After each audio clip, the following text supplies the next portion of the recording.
Hello, and welcome back to your favorite podcast, Spilling the Tea Leaves.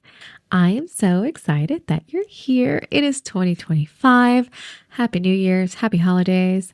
You have no idea what I have for 2025, which is funny because 2025 is like a huge year for me. I am officially moving. I am going back to the States. I know the States right now is a little bit dicey, but we are not going to get into that because this is a safe space. It is a space for peace. It is a space where we can connect with ourselves. So that is what we are going to focus on.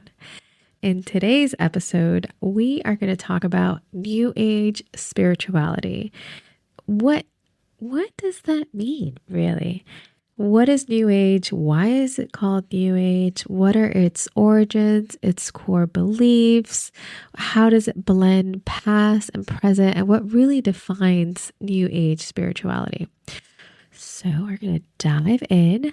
I am your guide, Michelle, and I cannot wait to connect with you on this episode. But first, let's do an intro.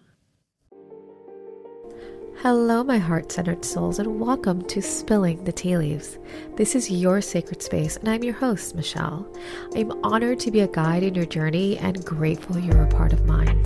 Here, we dive deep into the empowering realm of crystals, energy healing, spiritual growth, and everything in between without the gatekeeping. So sit back, relax, let's reawaken our spirit, one cosmic tea leaf at a time.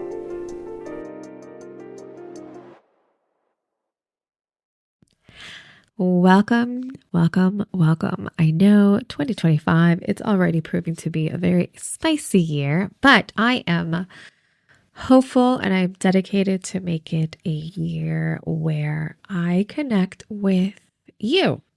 And I want to give you a space. I want to give you the opportunity to hold space for you and give you the opportunity to explore your inner magic because it's amazing, if we're honest. Now, today's episode, like I mentioned before, we are going to talk about New Age spirituality. And I realize that that term gets thrown around a lot, and not a lot of you, not many people actually know what it really truly means. So we are going to begin our journey today demystifying a common misconception, the term New Age. Despite what the name might suggest, New Age spirituality isn't exactly new. It's a colorful tapestry woven from threads of ancient philosophies, practices, and beliefs, and each strand is deeply rooted in reverence for Mother Nature and the universe's energies. Historically, New Age spirituality emerged more prominently in the Western world during the 1960s and 70s. This is a period where there was a quest for deeper meaning, an expansion for consciousness beyond material wealth. Think hippy dippy. However, the seeds of what we recognize as New Age beliefs were sown much, much earlier. Drawing inspiration from Eastern mysticism, Gnostic traditions, and indigenous spirituality, all of which share a profound connection with the natural world and its cycles. Now, remember that in the 1960s and 70s, there was this idea that we are coming into the age of Aquarius. Now, I'm about to do you an absolute solid right now because when I first started this journey, this phrase, Age of Aquarius, was used so often that I'm like, what the hell does that mean? And I just kept humming the song to myself. This is the age of... So it was just this thing that I just never, I don't know. I'm not into astrology. I'm not really sure what it means. And then funny enough, I had gone to a service with my husband in Canada, and one of his uncles mentioned, oh, it's because we're going into the age of Aquarius. I'm like, what the fudge is that? So I'm going to explain it to you in a way that we can all understand. So now when somebody tells you we're in the age of Aquarius, you get it. Now, the age of Aquarius, an astrological age occurs, right, as the Earth axis slowly shifts, causing the spring equinox to align with a different zodiac constellation. This happens every 2,160 years. So every 2,160 years, we are in a different age. Over a full cycle meaning that we are moving through all 12 zodiac signs, or the equinox moves through all 12 zodiac signs, a full cycle takes 25,920 years. For the last 2 millennia, we've been in the age of Pisces, which is associated with spirituality, religion, compassion, and duality. We are now, and this is where there has been some sort of criticism or differences in interpretations, where some astrologers don't believe that we are in this stage yet, or we are now going into the age of Aquarius. The age of Aquarius begins when the spring equinox is shifting into the constellation of Aquarius. This symbolizes a collective shift towards the energies and traits associated with Aquarius. What are the traits? What are the key themes of Aquarius? Innovation and technology. It is an air sign, so it is linked to progress, science, and futuristic thinking, technology, creative problem solving. It's a shift towards community and humanitarianism. It emphasizes equality, social justice, collaboration, independence, and freedom. So breaking free from traditional systems and embracing individuality. Environmental awareness. There's a deeper respect for Mother Earth and a spiritual awakening and consciousness. So moving away from the mysticism of Pisces, Aquarius leans toward a more intellectual, holistic, and scientific approach to spirituality, valuing universal truths and personal growth, which, this is what this podcast is about. This is what my business, Remember Love Healing, it's about. It is about the individual and how spirituality looks for the individual, embracing universal truth. So that is the age of Aquarius. So now you know, if somebody brings it up, you are fully prepared for an answer, or at least an understanding of what the fudge they are talking about. At its core, New Age spirituality champions the idea of a universal interconnectedness, an inherent unity between humanity and the cosmos, a belief that we are all part of a vast, intricate web of energy. I am you, you are me. We all come from the same stardust, from the same cosmos.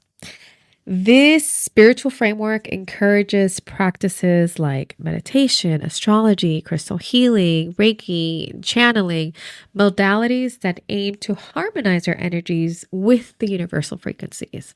And sometimes you go beyond that you can connect to the ethos, and we can channel and connect with each other with billion miles away from each other. We are all connected. Time and space are just concepts. That is, at its core, the idea of New Age spirituality, of what we know as New Age. Meanwhile, there's also this really fascinating trend on the rise, and that's the blending of traditional mainstream religious beliefs with New Age practices. I think it reflects sort of like this growing desire among us to enrich our own spiritual lives by pairing the structured reassurances of organized religion with the personalized, intuitive exploration of New Age thought. I'm going to give you a personal story. When I first started a few years ago, I used to get bombarded with messages of people saying, I'm a practicing Catholic, I do Christianity, I love crystals and all that stuff, but I don't know if that is accepted with my religion, or if that's frowned upon, or if that's against the Bible. Now I've seen a shift where a lot of people are like, I am a practicing Catholic, but I love crystals and I enjoy crystals and I enjoy the energy of crystals. So I've integrated it into my prayers and my practices. And I set it up with my picture of my Virgin Mary or whatever they feel drawn to. So I love that people are embracing their own individual beliefs and stepping outside of the structure a little bit and giving themselves that flexibility to integrate these energies or these other modalities that don't necessarily align with what their traditional beliefs allow. Now, I feel like these melding paths offer a more holistic approach to spirituality, acknowledging that truth and enlightenment can be multifaceted and personal. I like to think of it like a chaos switch. This has been my favorite term this year so far. A chaos switch, for those of you who don't know, they don't adhere to a single belief system, but instead they experiment with different approaches to find what works for them. So they might create their own systems, or they might blend it with systems that are already in place, or they'll stick to what the traditional systems are, and they just do what works for them. They experiment. They are the innovators in their own spiritual belief system. And don't forget, back in the day, the innovators and the scientists were what people were calling witches. So experiment. I always encourage those that are coming in to their spiritual exploration path to experiment and see what works for you. But why does New Age spirituality resonate so deeply with so many? I know you have seen the shift of how many people are exploring those energies and that spiritual side. I think the most popular tattoos right now, especially for the Gen Zers, are angel numbers. And it's just become more mainstream and more accepted. And I honestly think it gives us permission to explore, to question, to intuitively connect with the divine in our own individual ways. It goes beyond what our parents or our grandparents believed in, not so far detached, but more of this no longer serves us, or these structures or these organizations are not serving us and no longer aligned to what we believe. So there's been a big shift into sort of a spiritual democracy of sort, where it invites us to discover our own unique path to enlightenment, free from the dogma that characterizes, more orthodox systems. I think it's also worth noting the role of the environmental consciousness within the New Age spirituality. And this even goes back to my previous description of the shift into the age of Aquarius.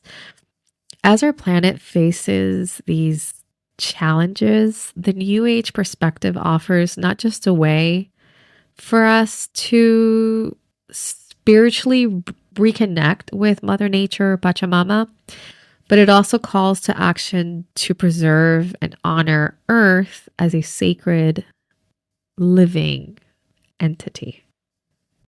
Now, I know for a lot of you who are just coming into this journey, I want to briefly touch upon these interchangeable terms that I've been seeing people using a lot. I want to shine light on distinctions and similarities between paganism, Wicca, and New Age spirituality.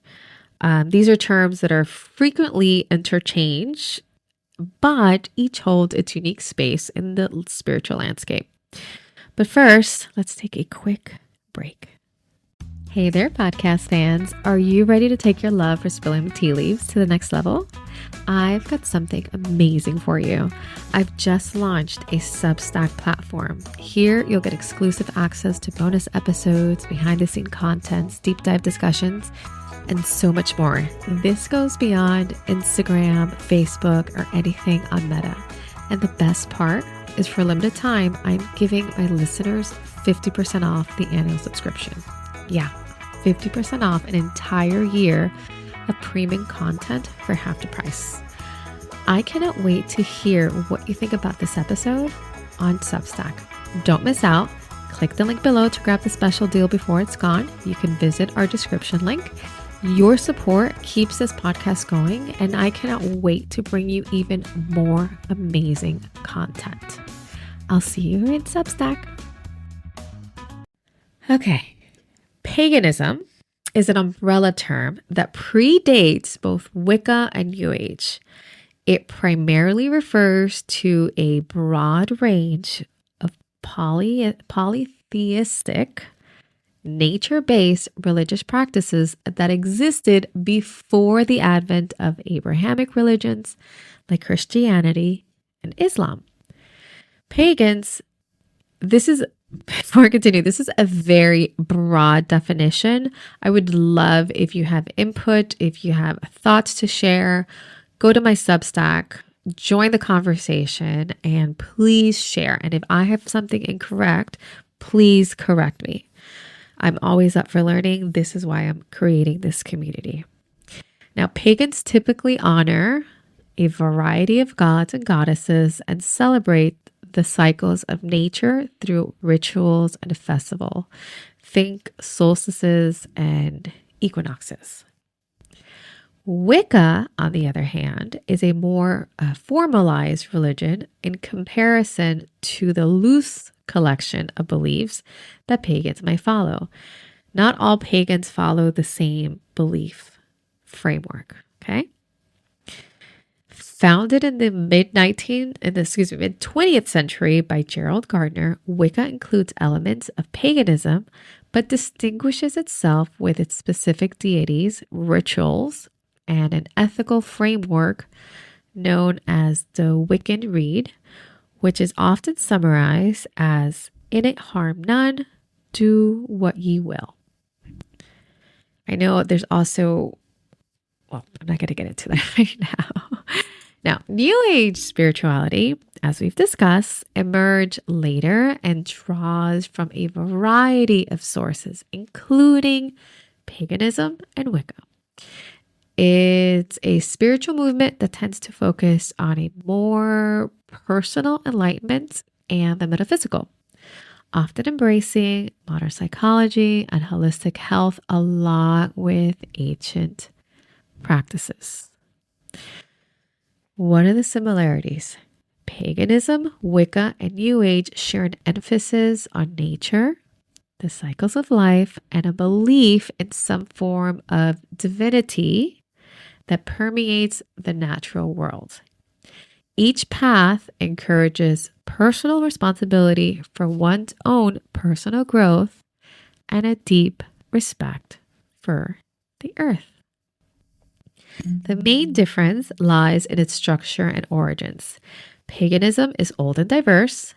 Wicca is younger, but with a more defined creed. And New Age is contemporary, eclectic, and it continues to evolve. Each path offers something valuable, and it's up to the individual to resonate with the practices that align with their personal beliefs and spiritual inclinations. It's important to understand that these nuances so that we approach each spiritual path with respect and avoid oversimplifying or conflating concepts that hold significant meaning for their practitioners. In short, we are not looking dumb when we are commenting or exchanging ideas online when somebody says something, because what your belief system is may not align with somebody else, even though they may look similar. I see this so much, and I am encouraging you to stop. Just stop. This will be my personal rant at the end of the episode. when you see somebody doing some sort of work online, what looks to you one way may have a different look for somebody else somewhere else. You are no more right and they are no more wrong. When we approach somebody and we ask out of curiosity, but we don't ask to correct. So, in short, stop it. Stop it. If you want to grow, if you want to learn, if you want to share your practice, awesome. You can do it on my website, on my channel, on the comment section here. But we do not critique unless the person is specifically asking for guidance or for help. So, as we keep learning about different spiritual traditions, I want you to remember to honor each path, honor each thread in this tapestry, and add to the beauty and complexity, because only you could bring that authentic individuality. Thank you so much for joining me on today's episode of Spilling the Tea Leaves. My name is Michelle. You can find me online at rememberlovehealing.com. You can now find me on Substack, rememberlovehealing.com. No, how does Substack? rememberlovehealing.substack.com. I have to get used to it. This is a whole new platform for me. I am trying to move away from meta platforms because it is not something that I'm currently aligning with right now. And I would hope that you join me there. I am so excited of your spiritual journey. May it be filled with light and learning and deep connection. If you ever have any questions or suggestions for another episode, please let me know. You can email me directly, michelle@rememberlovehealing.com. And Michelle is spelled Michelle. Love and light, and I will see you next time. Bye.